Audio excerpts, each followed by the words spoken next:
Ms. Ferreira, they say greatness is forged in challenging times, but in the last couple of years the world was more than challenge. What role would cohesion policy along with RF play in EU's recovery from both the pandemic and the still ongoing war in Ukraine? Well, that's a good question, and in fact, cohesion policy is a long-term policy that supports convergence. Nevertheless, when there was this COVID crisis, we were able to reorganize the legislation and to give emergency support.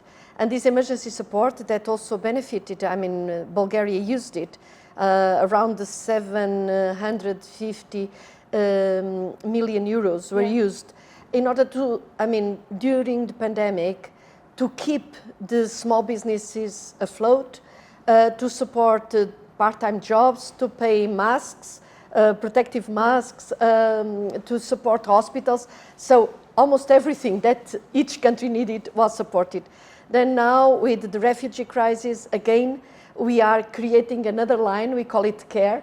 And the biggest thing is that the Commission also created a very special stimulus package that we called Recovery and Resilience program that adds up to the long-term 7-year period support, the regional fund, social fund that you know, and this is another element. So everything together, we managed to combine this stimulus for going back to growth and convergence with emergency support that in fact is not at the heart and that is the DNA of cohesion policy, but we managed to do it. So now we are supporting also member states with cohesion funds to accommodate these refugees that come from Ukraine, and the member states and the municipalities, they can use this support as well for that purpose. So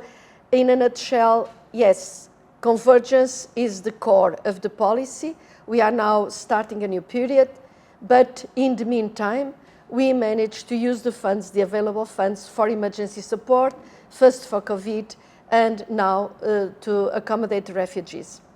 Bulgaria is a typical example where the economic activities are mainly concentrated in the big cities.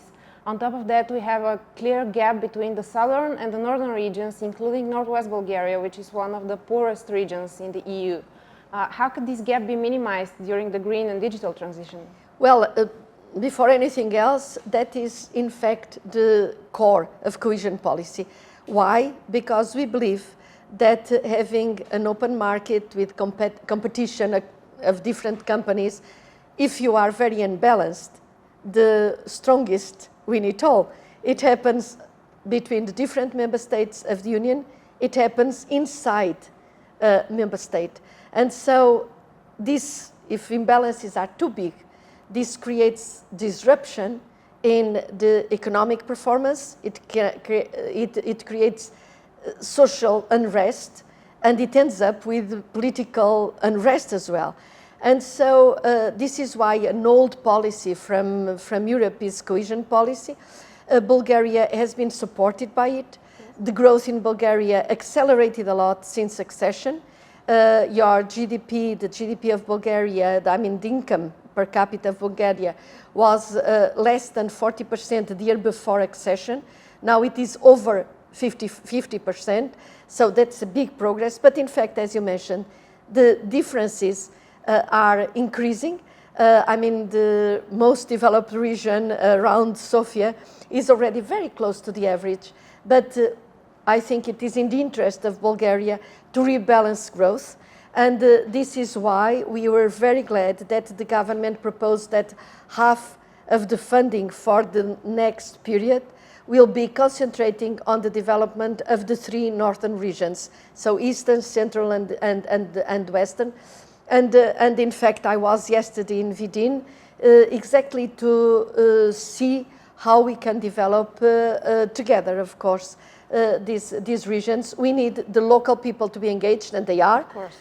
We need the government of Bulgaria to take this as a priority.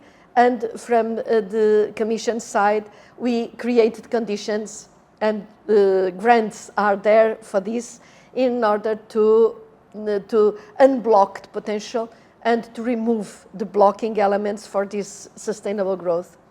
And how could the Just Transition Fund support the countries who are mostly depending on fossil fuels, coal mining, coal power stations? Well, in fact, the carbon-emitting industries, they are necessarily naturally in a kind of declining kind of agenda, because the costs of emitting carbon and other gases to the atmosphere are penalizing these industries. Also because there is this global understanding by all of us that in fact the climate emergency is here. And so if we want the planet to survive, we all have to contribute. This is nothing new in Europe. We had periods in which shipbuilding went through transformation, textiles and footwear went through transformation, steel industry went through transformation. So the Just Transition Fund takes the areas in Europe, about 100 locations, areas, in which we understand that jobs depend a lot on carbon-emitting industries or on coal mines, and the idea is that this transition that is inevitable is helped somehow in order that people can move into new industries and that new industries can locate there. In the case of Bulgaria, we have 1.3 billion euros to support this transition in 3 different areas that were agreed with the government. And now the issue is, okay, let's go. I'll have some meetings even today with stakeholders. I mean, people have got to discuss what is the vision for their area, and then we have got to get together with the IB and allocate to these regions the support so that this transition is smooth. I've heard you say in other interviews that you would, and I quote, love to make changes, end of quote. So I'd like to ask you, what's the most important change that the Green Deal intends to bring in the modern world? I mean, the change is to make a more sustainable future for all of us, and to be able to create Europe that is friendly towards the next generation, that gives them good jobs, good working lives, good family lives, and that in fact creates conditions for growth to be more sustainable.